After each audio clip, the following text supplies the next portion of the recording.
Prendre soin de ses bovins, c'est le quotidien de cet agriculteur depuis 30 ans. Pour les nourrir, il leur distribue un mélange naturel préparé par lui-même et issu de ses propres cultures. Vous avez du foin, environ 40%, vous avez de l'ensilage d'herbe, 40%, produit sur l'exploitation, et puis 10% à peu près de maïs qui apporte un peu d'énergie à l'animal. Sur cette exploitation de 200 hectares, les 400 bovins vivent la plupart du temps en liberté dans les prairies. Allier bien-être des animaux et respect de l'environnement est la priorité de l'éleveur.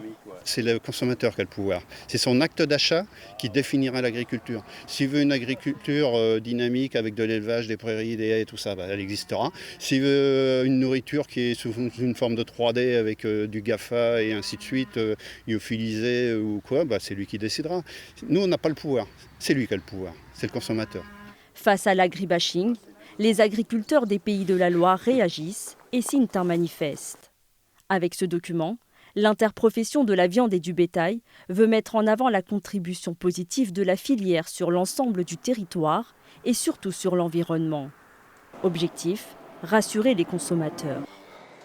On essaie de travailler en lien avec les collectivités, en lien avec les organismes agricoles pour essayer d'avoir une qualité de l'air, de l'eau et du sol qui soit celle qu'on aurait aimé trouver quand on s'est installé et que l'élevage relève énormément d'enjeux positifs à ce niveau-là.